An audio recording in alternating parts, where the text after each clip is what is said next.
Hello friends, यह रामधारी गुप्ता खंड first का एक्सरसाइज 22 है। स्पीड 80 वर्ड पर मिनट रहेगी। तो चलिए स्टार्ट करते हैं। स्टार्ट। अध्यक्ष महोदय, मानव संसाधन विकास मंत्रालय की मांगों के संबंध में बोलने के लिए मैं खड़ा हुआ हूँ। शिक्षा की पद्धति के बारे में, उसमें परिवर्तन लाने के बारे में, इस क्षेत्र में हमें जो असफलता हाथ लगी है उसके बारे में अभी मेरे मित्र ने बहुत कुछ कहा है। दुर्भाग्य की बात यह है कि देश में सभी लोग यह मानते हैं कि शिक्षा में प्रगति नहीं हुई है। शिक्षा पद्धति में आमूलचूल परिवर्तन नहीं हुए हैं, लेकिन फिर भी इस दिशा में कुछ किया नहीं जाता। ऐसा प्रतीत होता है कि इस विषय में कुछ भी करने की स्थिति में हम नहीं रहे हैं। स्थिति ज्यों की त्यों चली आ रही है। इतना होने पर भी शिक्षा की मद पर होने वाला जो खर्च है और जो उसके लिए धनराशि आवंटित की गई है वह भी बहुत थोड़ी है।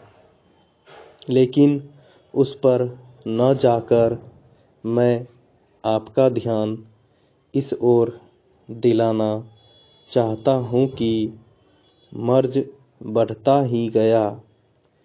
ज्यों-ज्यों दवा की वाली कहावत ही आज चरितार्थ हो रही है।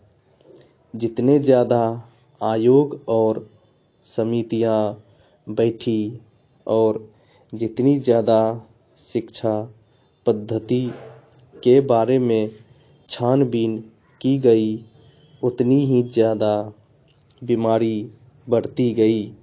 बीमारी का इलाज न होकर और भी खराबियां पैदा होती गई। अभी मेरे मित्र ने माननीय मंत्री का ध्यान एक रिपोर्ट की तरफ दिलाया था। इस तरह की बहुत सी रिपोर्टें हैं। अभी सदस्य महोदय भी एक रिपोर्ट का जिक्र कर रहे थे। रिपोर्ट तो बहुत सी प्रस्तुत हुई हैं, लेकिन मंत्रालय ने उस पर कभी कार्यान्वयन करने की दिशा में कोई कदम नहीं उठाया। अपनी इस हालत को उन्होंने इसी सदन में स्वयं स्वीकार किया है।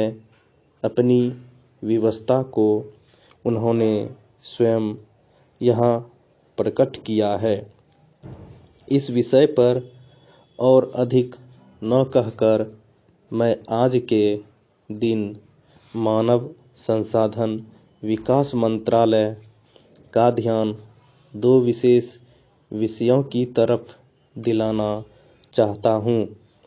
पहली बात तो मैं हिंदी के बारे में कहना चाहता हूँ।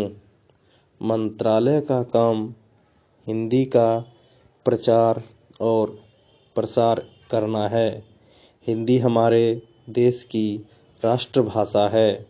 संविधान ने उसको राष्ट्रभाषा का स्थान दिया है, लेकिन हिंदी को वह स्थान अभी तक भी ठीक से प्राप्त नहीं हुआ है। इसके कई कारण हो सकते हैं। एक कारण हिंदी प्रेमियों का अधिक उत्साह हो सकता है। दूसरा, दलगत राजनीति से प्रभावित होकर राजनेताओं का भाषा के बारे में अपनाया गया दृष्टिकोण हो सकता है। स्टॉप।